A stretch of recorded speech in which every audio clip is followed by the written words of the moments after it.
Coming up on this episode of the Marty Mariner Show, we're speaking to the GOAT, the G.O.A.T. Matty Simon is in the Marty Mariner showroom. We're going to talk everything from his beginning at the Central Coast Mariners, his journey through the club, overseas offers Sydney FC, right through to the injury, what happened, the day it happened, and the aftermath from that point right through till now, which unfortunately saw his premature retirement. But now he's on the coaching staff. We're going to ask him about that as well.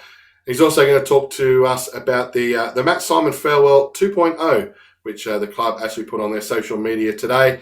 We knew that there was something happening, and it's great that the club has started to put the word out, because we want to get as many people at a Central Coast Stadium as we can on Sunday. The club is running a fantastic promotion where kids go free.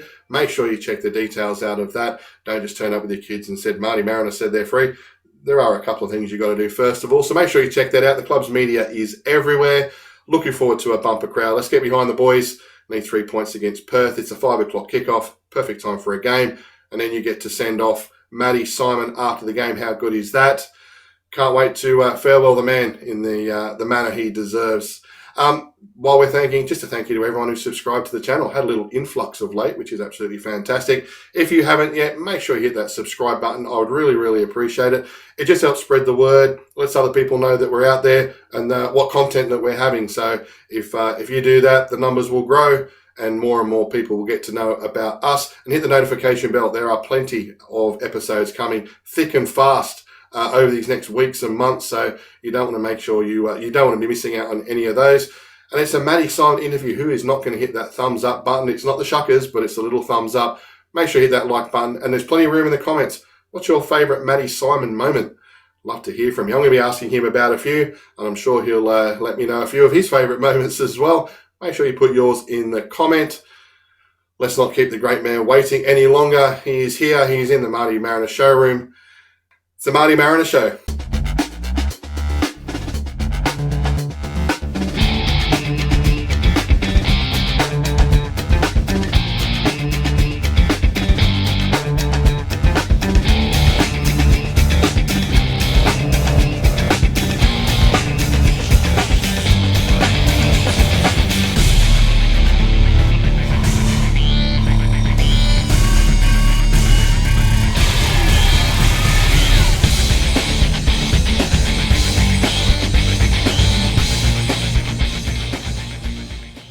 And welcome back to the Marty Mariner Show. And as I said in the introduction, well, you can't beat my next guest. He's the G.O.A.T, the GOAT of the Central Coast Mariners.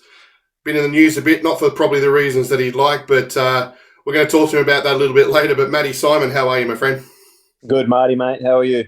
Yeah, always well, mate. Always well. How's home life been treating you? Getting to be a bit of a dad, just put the kids to bed. That must be a nice treat for you, mate. Yeah, look, it's obviously been a nice change the last couple of weeks, being present and being able to do a lot of things with the family. But, it's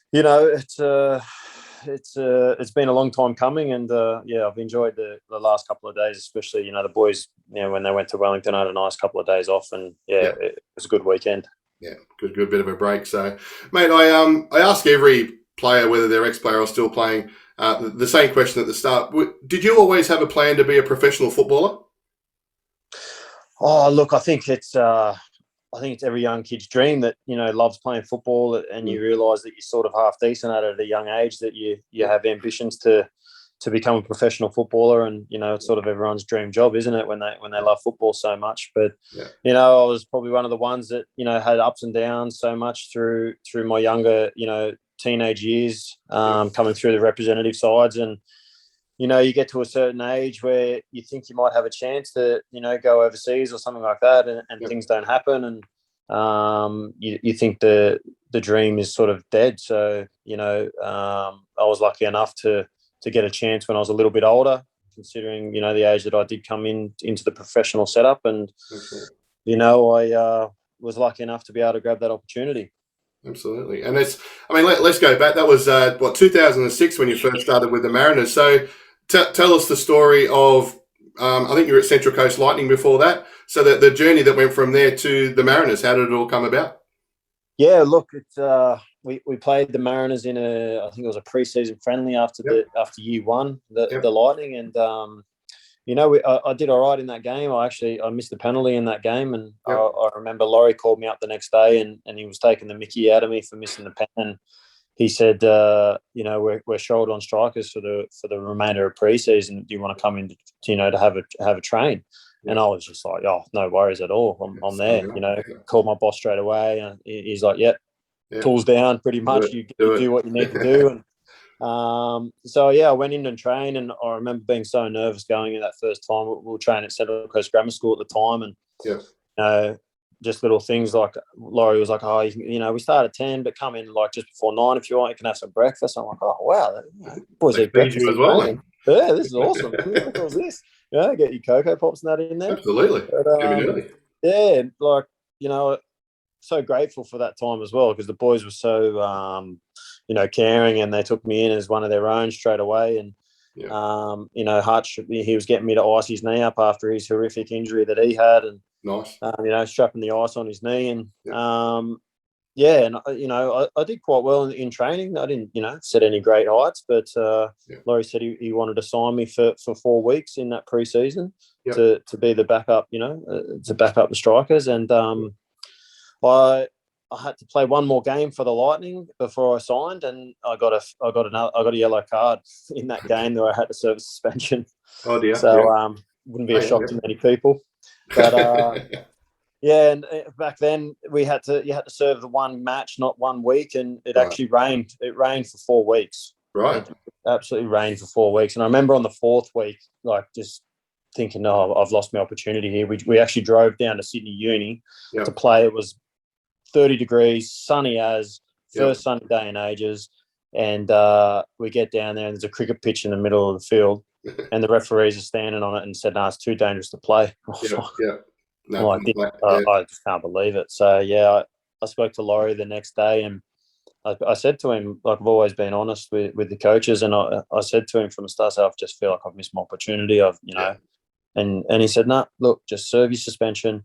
And we'll see what we can do. And I actually served it, and he signed me for 7 days, 7-day contract to play one game. I think it was the major the semi-final in the preseason cup against Newcastle. Paul O'Grady scored the winner in extra time by memory. And I think I got about, I don't know, it was probably 25 minutes or so off the bench. And Laura was really happy with what I did. And, I got lucky at some stages there with some touches, and he offered me to stay on and train. And, I called my boss again and put everything on hold, and with no guarantees, no promises, just stay on and train and see what would come of it. And I actually trained that whole season for nothing until the last three games of the season. And I got 3 appearances off the bench in those last 3 games, and then that's when I got an offer after that year we actually went away Hong Kong Sevens. And I won the Golden Boot in that tournament, and that's when I got offered the first professional contract. First contract, and I do remember that day well. I don't know if you recall it, but I was talking with Laurie about this the other day, because I was a manager at KFC at King Cumber at the time, and I had a headset on, and I sort of thought I recognised this voice ordering a sweet chili twister coming through my drive-through, and the girl took the order, and I said, "No, it's okay. I'll take the money here." And there's Matty Simon comes up to the window to get his meal. I think it might have been a Mountain Dew or a soda. I don't know what it was. And there was a big white envelope on the passenger seat with the Mariners thing on it. I said, "Oh, contract." And your smile on your face, you didn't have to say anything. I could just tell. And I said, "Mate, that's fantastic," and all this sort of stuff. And you were so wrapped in it. We gave you your meal, and you started to pull away, and then you stopped. And I thought, of all people, we've stuffed up his meal. What's going on here? And all you did was stick your head back and said, "Don't tell the gaffer that you saw me." And I went, "Okay, no worries at all." I told Laurie this last week when he was on the show, and he said, "Mate, there's nothing wrong with a bit of KFC now and then." So, mate, you probably would have got away with it. But how was it? That feeling of, I mean, from working, and you're sort of, you're trialing, and then all of a sudden you get that contract, and you're thinking, "I'm a footballer."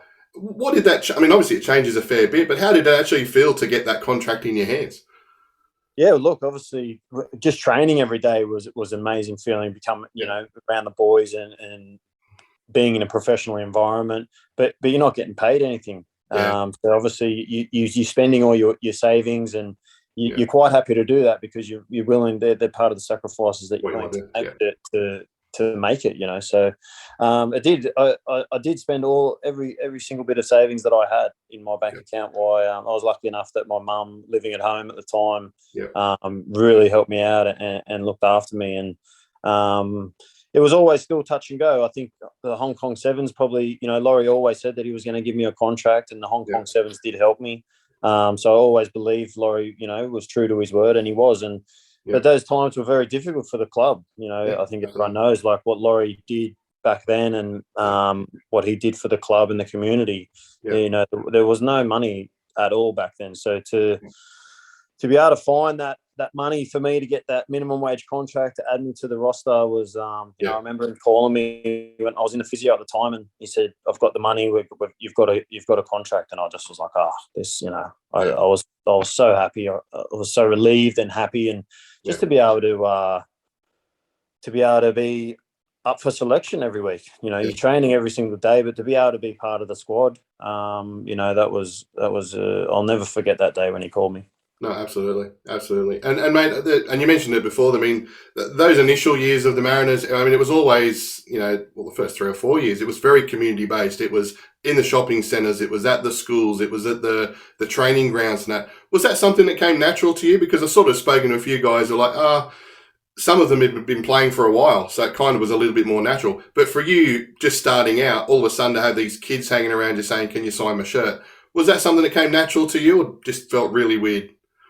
Yeah, look, I think I was really lucky because I came in at a time when there were so many players from the old NSL and such good leaders and mentors. So I've always I learned through my career that if leaders lead properly, the young ones will just follow. So I was lucky enough to have great leaders and sort of did what you were told, and you never sort of back then opened your mouth unless you were supposed to. Absolutely, yeah. The good old days. Yeah, until you earn that respect, So, I had such a great senior group and obviously the staff, and it was just embedded in us that what we had to do to get the club, such embedded into the community and be successful. No, absolutely. And I think it was only a couple of years into that. I think it was 2008. You went off with the Olympic team to Beijing. Mate, what was that experience like? Yeah, it was, it's one of the biggest highlights of my career. I went there, I hadn't even scored a goal in the A-League my first season. I was coming off the bench and had a couple of near misses, offside goals, or hit the post or whatever. And I remember thinking, this is never going to happen. And You're gonna get it, I went away with the Oileroos in a couple of camps, and I was banging in the goals for them. And to get called up into, I actually went to the Olympics as like a one of 4 extras in case there was any injuries. And Archie Thompson got injured, I think in the first or second game, and unfortunate for him, but luckily for me, Arnie put me in. So it was absolutely amazing to be able to call yourself an Olympian, to represent your country at Olympic Games. And football is quite unique because it's an under-23s competition with 3 overage players. So it's not like every 4 years comes around and any player in Australia can represent your country. So it's definitely. I've got the Aussie patch framed where it says 2008 Beijing Olympic team, and that's going to have a nice place in the bar eventually. No, absolutely, mate, absolutely. And I think it was the following year you had a couple of appearances for the Socceroos as well. Yep. 2009, I think I made my debut for the Socceroos against Indonesia in Jakarta, I think it was, and obviously that's the highlight of my career, playing for the national team, and then playing against G.O.A.T in Canberra.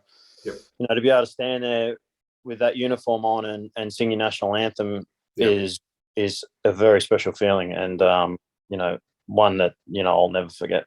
Yeah, no, absolutely. And I mean, and on a local front, you were sort of finding your feet. Did it take a bit of time for you to actually feel like, I'm a professional footballer, I deserve my spot here? Was there a bit of a transition into that for you? Yeah, I think so. I think, especially younger, when you look back, when you finish and you're a bit older and wiser, you look back and think that all the stuff that you used to stress about is pointless. But it's hard when you're younger because you're trying to prove yourself, you're trying to get the next contract, you're worried about what people are saying. Yeah. I'm pretty lucky. When I first started, there was no social media, so Yeah, absolutely. that was a bonus. Yeah, absolutely. Now is just a constant battle to try and help keep the young ones off social media because not everyone loves you. It doesn't matter. The best players in the world get negative things written about you, and Absolutely. constantly going to read negative thoughts. It's just going to be embedded in your head. It's subconscious. It doesn't matter if you got strong character or whatever. If you read that you're a bad player, you're just going to think you're a bad player. Exactly. So it did take a little while. Obviously, as I say, that first year when as a striker as well, it's a lot of confidence.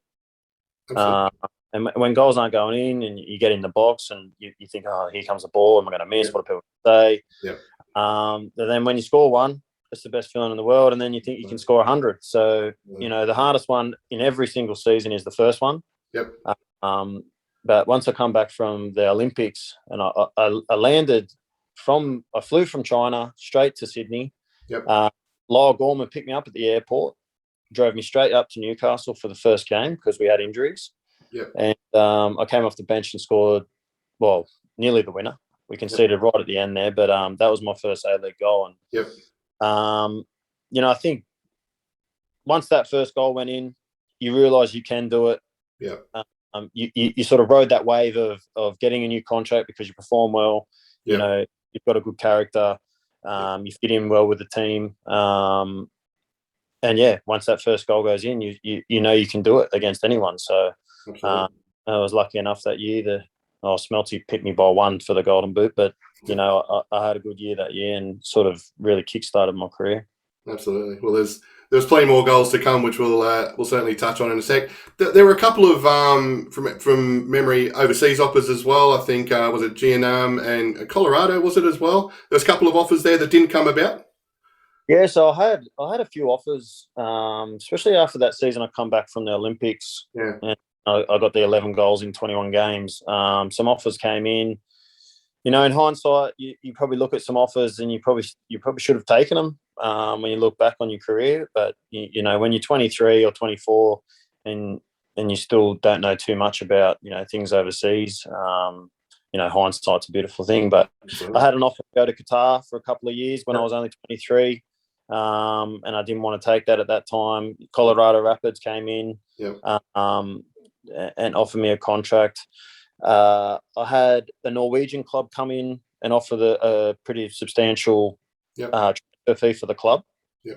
And I remember Laurie. I had a meeting with Laurie in Terrigal about this at Hungry Wolves, and he was like, "Well, do you want to go? You're going to go?" And I remember talking to Dylan McAllister at the time because he obviously played in Norway, and he just, mate, it's like so expensive over there.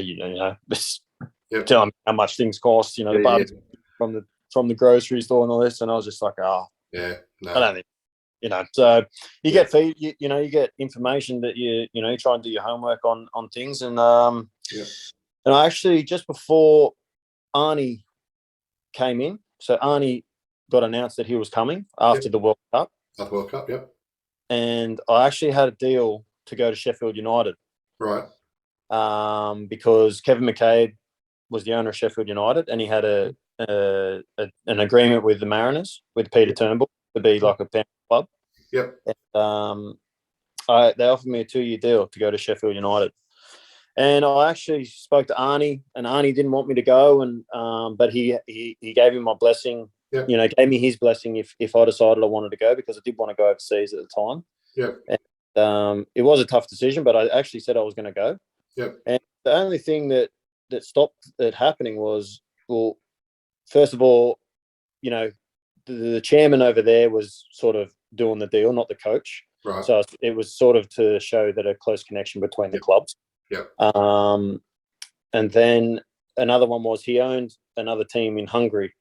And I remember being asked what my passport status was, which I had a 5-year UK visa to be able to go and work. But the initial thing was I was going to get loaned out to the Hungarian team straight away. Right. So I was just like, oh, no, that's I'm just going to get lost in this.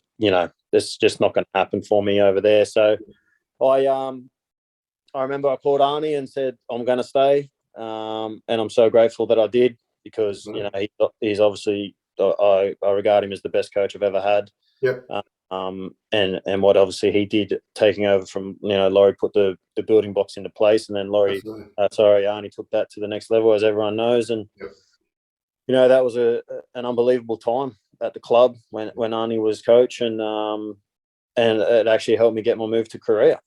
Yeah, absolutely. And I mean, we're just talking about Arnie and Laurie. What would you say are the fundamental differences in their coaching? Because obviously they're really good at what they do in their own right. But what would you say? You've been under both of them. What are their different styles? Yeah, well, look, they're both amazing people. First of all, they care so much about their players, and I think that's how you get the best out of everyone. Yeah. And they demand that respect, and they get it as well. It's have a laugh and a joke at any time of the day, but when it's time to work with both managers, it's time to work. And if you step out of line, they'll let you know about it. And you always walk into the room and you're like, oh, there's the gaffer. Like, you're still a bit worried about what kind of mood they're in, which I think is important.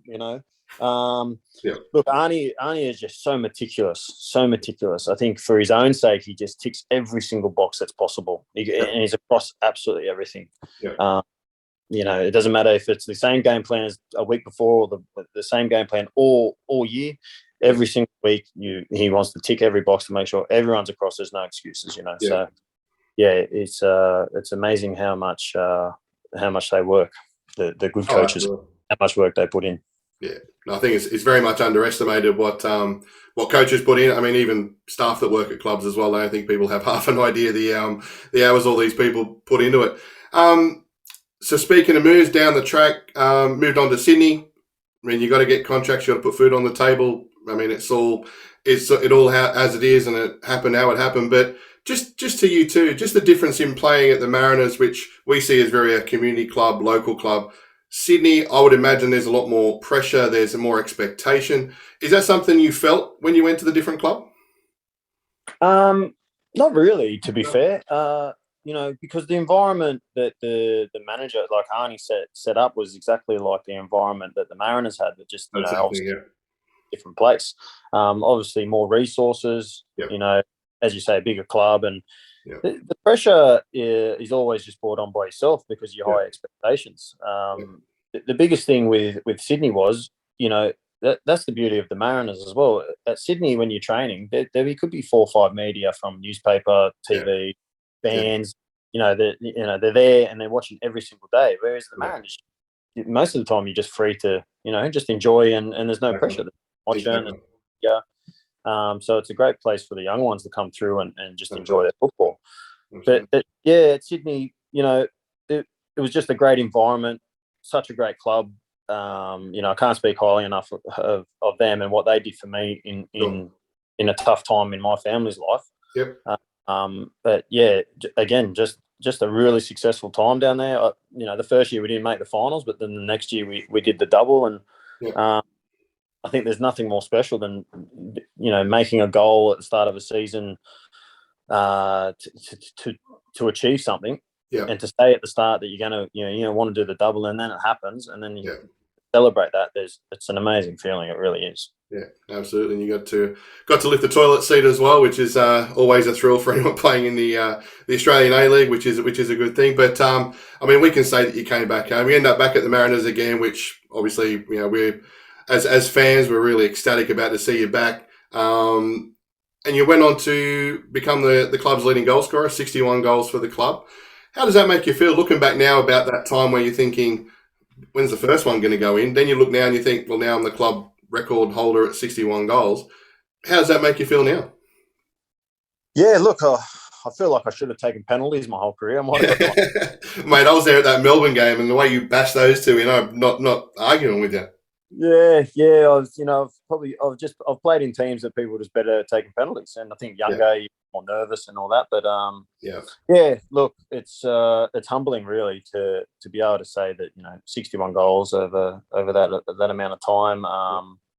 It's something I'm proud of, obviously, but it's not the most important thing to me. The most important thing was always the team.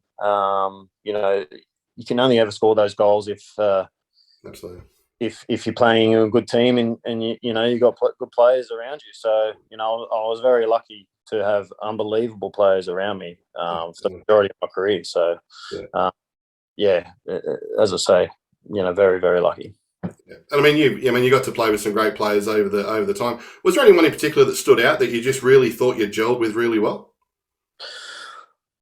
There's been many players that that I loved playing with. That different sort of connection. Some players that were just I was in awe of really being on the same field as them. Milos Ninkovic.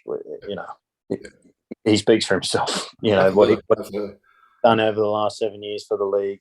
Alex Brosk, one of the smartest players I've ever played with.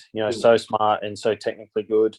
And John Aloisi, mate, that I could be able to play with him and call him a teammate. Yeah.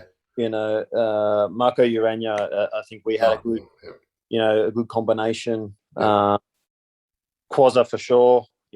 All the boys in the old days as well. Quasar, McBreen, Nick Merger. Nick Merger, when Mariners first started, he was he was a god.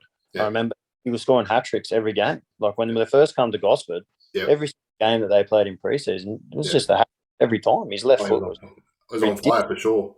Oh, honestly, if he didn't hurt his knee, he would have played for Australia many more times. Yep. There'd be so many players that they'd be leaving out, but and that's just sort of in the front third. Exactly. Defenders and holding midfielders. Number two, Tommy Pondulak. What a freak he was. One of the fittest guys that I've ever seen. Clarkey, Brad Porter, like these guys with their motors and getting the ball down the line and crossing it. Ryan. The list really does go on. It'd be hard to actually write a top 11. I'll have to get you to do that one day. Then we'll give you a few months to think about it, mate. We'll come back. Might have to write 11v11, I think. Yeah, okay. We can do that. We can sort that out later. And mate, also during your playing career, you also studied as well. Yeah, look, I wouldn't really call it, major study, but I've done a couple of mini courses. Of the main one I've probably done is the emotional intelligence through Torrens University. I've always found it interesting. We did a lot of work with that sort of stuff at Sydney FC with a guy called Conway, and it's amazing. Probably the biggest thing that I've taken at the back end of my career of how strong the psychology part of the game is. With the mental health and how you think about the game and how you think about others, and having that positive mindset is absolutely huge and critical to be successful. Yeah, absolutely. And I've talked to a few of the guys about this. When I talk to people about yourself, and they, a lot of people lately been talking about their favourite Matty Simon memory and stuff like that. And 99% of people was, that time he was over top of Ziggy Gordon and pointing the finger, and it's like, I get it. Do you think sometimes people concentrate on that in-your-face kind of aggro side? They forget the fact that you score goals and do this other stuff as well. Do you ever get that feeling that there's not that balance there? Yeah, look, it's everyone's got their opinion, as I said earlier, and it's never really bothered me because people that are important to me and know me, they know who I am as a person. Absolutely. And they say white line fever and all that, but when I go out on the field, I just want to win a football game. Absolutely. And I want to give all for the fans. I want to give all for myself, and I want to give all for my teammates. And you can put it down to passion or whatever. The fine line that you can't cross, and I'd like to think I've always bordered that fine line. That many games and only I think probably one deserving red card is not bad. Yeah, can't argue. So those opinions of if people are talking about you, it's at the end of the day they're talking about me because I've sort of, hopefully in most people's eyes, had a decent career and I've been playing a long time. Absolutely. And I think, especially when I'm talking to opposition fans, you're in that bracket of we hate playing against him, but if he was playing for us, we'd absolutely love him to death. And I'm like, that's it. I mean, you sort of, every time that, Matt Simon runs on the field, you're going to get 110%. And I think that really tied in with the Central Coast. I mean, it really was the demographic of the area. But tell me, because someone asked me this the other day too, the whole shuckers, where'd that come from? Yeah, look, I think I gave an interview after my 200th for the Mariners game a couple of years ago now. Obviously missed last season, but Yeah. just before the Mariners released me before I went to Sydney, I missed the whole preseason. My wife and I went to Hawaii for Right. a 2-day holiday, and she was pregnant at 26 weeks, and unfortunately, our baby came along at 27 weeks while we are in Hawaii, and it was a bit of a shock. 4 days to go in the holiday.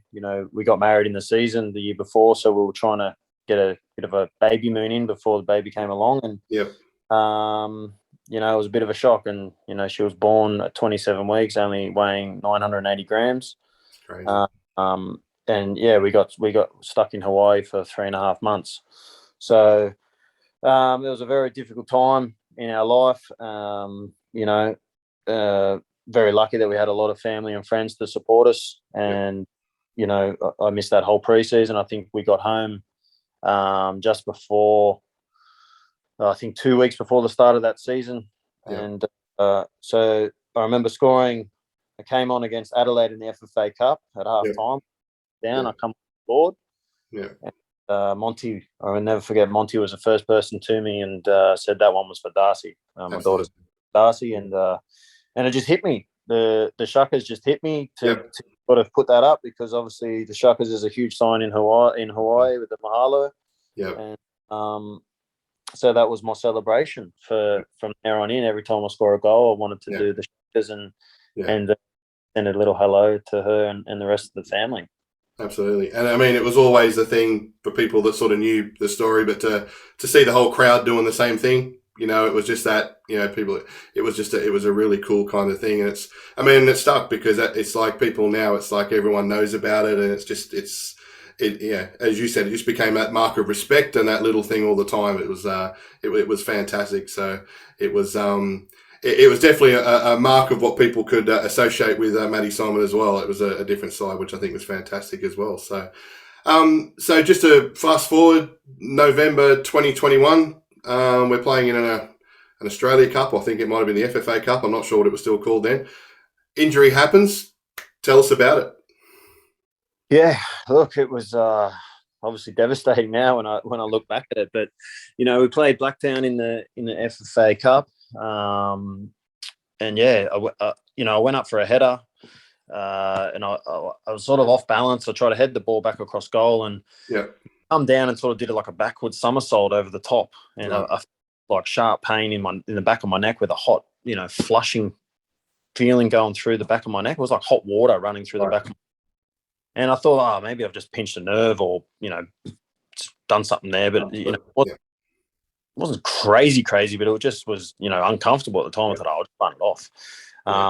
And it got worse, and I got subbed off. And I said to the doc, I said, I've done something on my neck and my back. Like I've started pins and needles around the shoulder blades. And he said, okay, we'll get a scan through the week. And went and got a scan. And it was sort of the top half of the back that I got the scan on. Yeah. And it showed a tear in the T7 section. And sort of like, it's pretty strange that that's there, but it's nothing major to worry about. So, I did like less training that week. It was the first week before the Newcastle game, so didn't do any heading. Sort of through the week, I was feeling the sort of pins and needles going through the top of my chest and my back, getting worse, a bit of numbness in the arm. Nothing too crazy, but just uncomfortable. Yeah. And then I woke up on game day of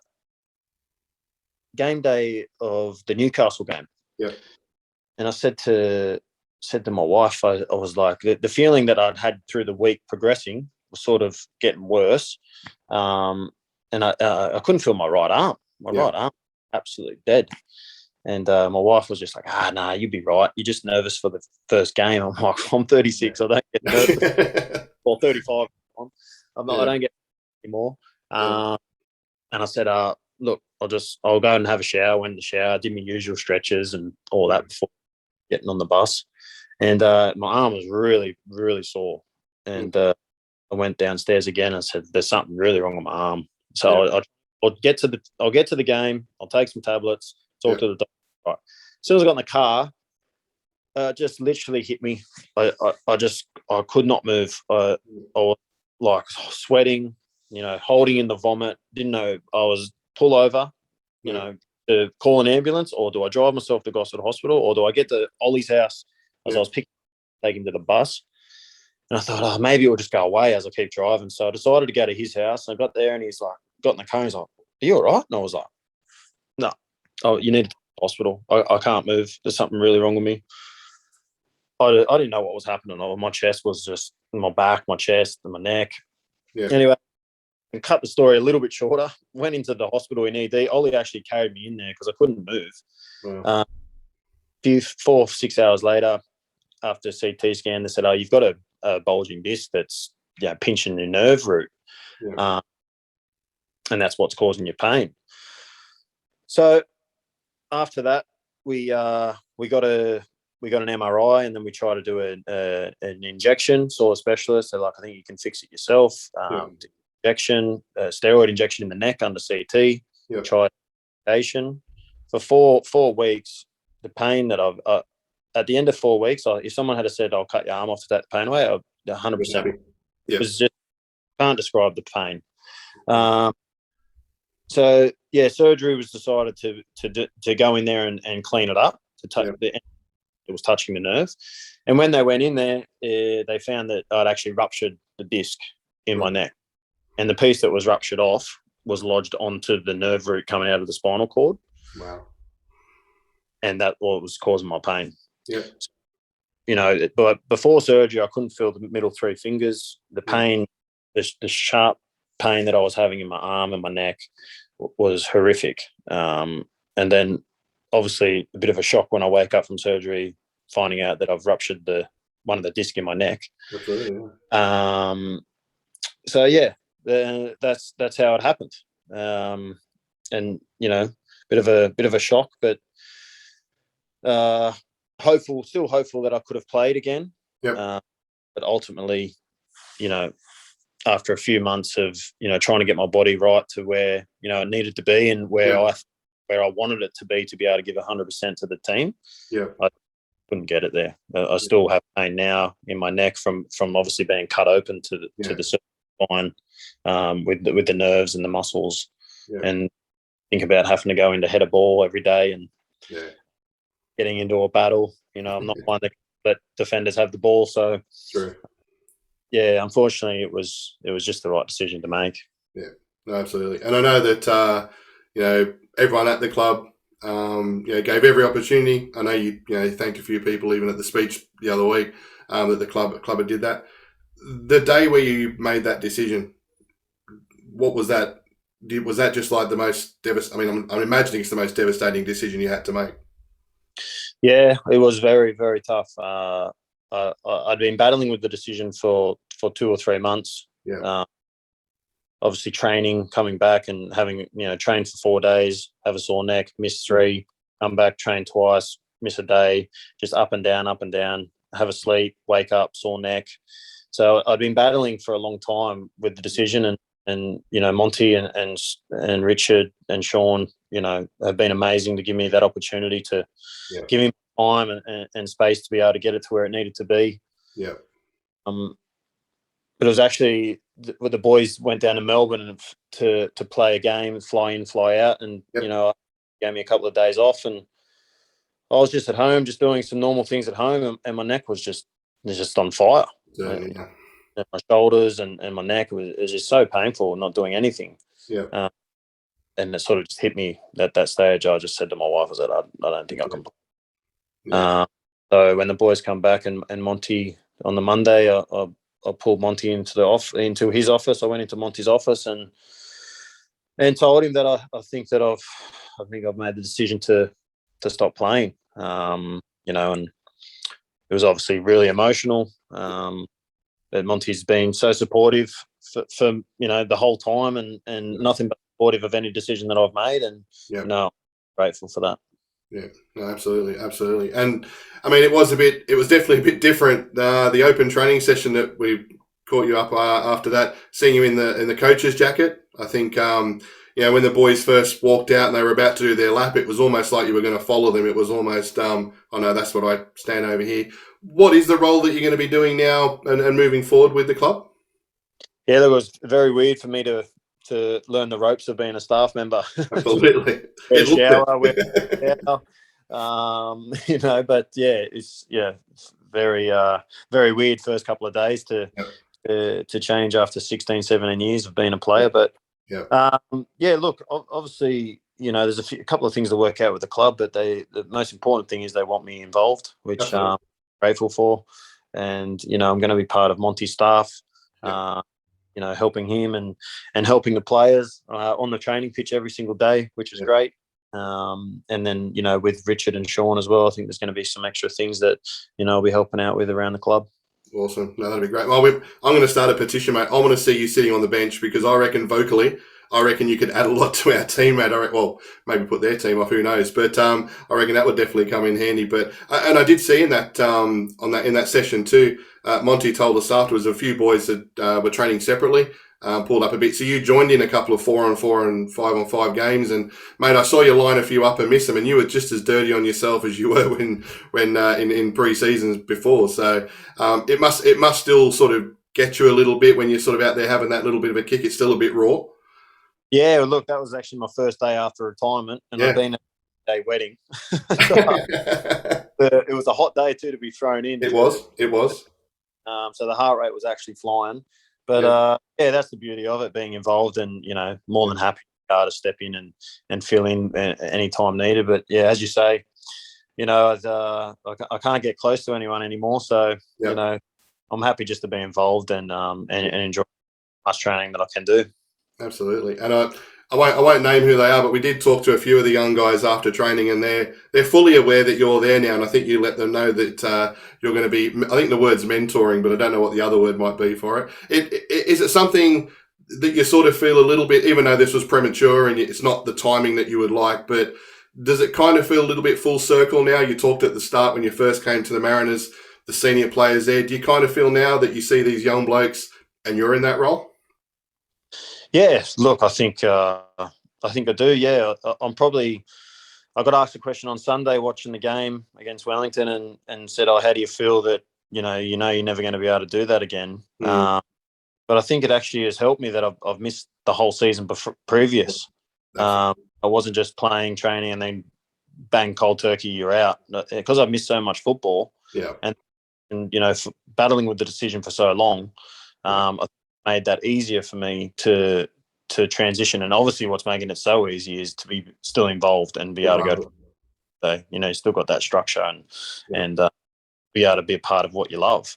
Yeah. So for me, I like to think that the mentoring and the well-being stuff, I kind of hope to think, well, people that know me and my teammates that have always played with, I sort of feel as though that's sort of a role that I've taken on anyway. And especially as a senior player. So now moving into sort of a staff role, and to actually concentrate on, solely pretty much on all of that. It's something I'm excited about because I've learned a lot along the way of, how to get the best out of people. And obviously Monty and Sergio, they're amazing at what they do, and need to be a part of them and help out any way that I can. They don't need any of my help. They're doing an amazing job. So for me to be there and just be that extra set of eyes, especially with the young ones, as I say, it's a different world to when I first started. So they got so much more to navigate now. And if only everyone would listen to me about no social media, it would be a place. Absolutely. As I smile and I'm about to put this on YouTube for everyone to watch, but I'm sure everyone will love it, mate. And is there any thought in your mind about whacking on that coaching jacket in a career of taking over teams yourself? To be honest, not right now. Yep. Not right. I think I think I said before when I made the announcement that, as a player, you do make a lot of sacrifices as a player. Even though it's the best job in the world, and you're so lucky to be paid for it, there are a lot of sacrifices. 3-day wedding I spoke about. I think everyone that was there was shocked that I was actually there because we hadn't had an announcement yet. I missed a lot of weddings. I've missed a lot of engagement parties. And the biggest sacrifices that people make is your family, because they have to do everything by themselves. They have to go on holiday by themselves. I flew to Adelaide one year on Christmas Day to play Boxing Day. People might think, but you're going to play football, but it's, your family. You don't get that time back. Yeah, you don't. So you do miss a lot of time with your family. So that's one thing I'm really looking forward to. And as with the amazing coaches, and especially Arnie and Monty now, the amount of work that they need to put in and that they do to be that good. That's, as I've always said, it's hard enough looking after yourself as a player.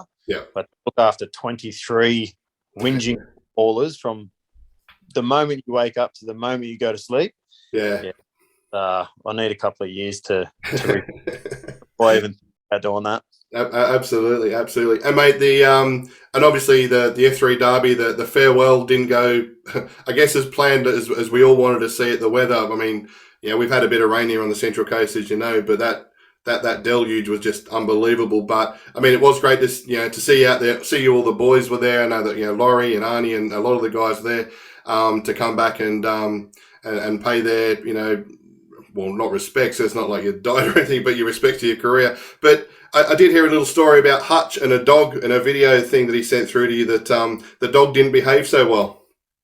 Yeah, well, obviously, all those guys, the coaches and all the ex-teammates, we had a corporate function out in the tent when it was absolutely hammering down with the rain, and the club got a few ex-teammates to put a video together, put it all together to come through as one, and Sainsbury, Wilco, a couple of old staff members had a say, and then Hutch came on and he had his Great Dane. Hutch was sitting I think he was sitting on a lounge, and the Great standing in front of him, and he was holding its back legs.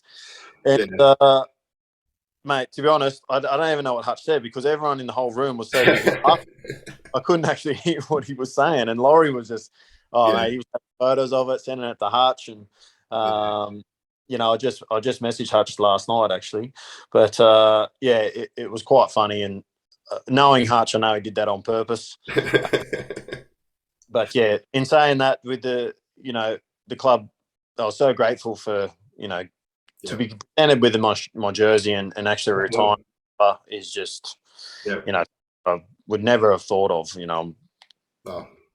I'm speechless about that. That's something that I'll look back on and really cherish forever. So I spoke to Sean today actually, and they're going to do a few things against Perth Glory. He's obviously disappointed with the weather, but you can't control the weather. It's still and I was happy to be able to get presented the jersey. But all my friends that were at that game, they're going to be at this game, and they're going to do all the video presentation again that was on the big screen, and we're not going to present the jersey again because that'd be a bit Can't they give him a second one or something like that? Maybe, but maybe the away jersey. But go right on eBay too. Yeah, and my kids, they're going to take the ball out too. We're going to walk the ball out for the referee for the start of the game, and then obviously at the end of the game, when we make sure the players go around and see the fans, I'll come around on the back and say, so I did see the club put it out today. It was Farewell 2.0. So it was it's great that the club are going to do that. I know that there was a lot of noise straight after that this is great, but we really want to be able to say farewell to the great man. And I even had a bit of a conversation with Richard Peel myself, and he was straight on it saying, "No, we will organise it. Don't panic. We'll be all over it." So that was I can't speak highly enough of the club. They've been amazing, and they've really done an amazing job for myself and my family for this period. And I'm looking forward to Sunday, not only for that, but I'm really looking forward to the boys putting on a good performance, because I really think they're going to put on a good show. Absolutely. Well, there's no pressure on them, of course, if they know what's going to be following. So hopefully, yeah, 3 points against Perth would be a nice way to start. Mate, thank you so much for doing this. And I guess on behalf of fans, just thank you. I mean, as someone who's seen you from game one and seen you sort of grow, if you like, and just banging in those goals and just all the memories that you've given a fan like me and many fans that have been in the stand. I can't wait for Sunday. It'll be great to see you there. We'll build a roof if we need to. The rain won't be able to affect this weekend. But thank you for everything that you've done for the club and the fact that you're still there in whatever capacity. There's got to be a massive tick in my book, mate. So thanks for everything that you've done. We honestly really, really appreciate it. Yeah, cheers, Marty, and mate, thank you to you and to everyone that's supported the club and myself over all the years, and especially through the hard years.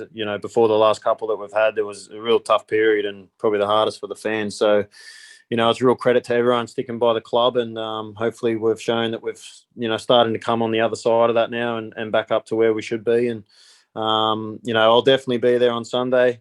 As you say, barring another river coming through the pitch, but a little bit of rain won't bother me. And I think Sean said at half time or just after half time, I'll be coming into the Yellow Army to have a beer with everyone. So beautiful. Yeah, so keep your eye out there, and I'll see everyone then. I'll definitely come and say good day, mate. It's I'm sure you'll be shouted a few, mate. I hope you'll be ready. All right, cheers. All right, mate. Thanks a lot. We'll catch up with you on Sunday. All right, thanks, mate. Good to talk. You too, mate. Catch you soon.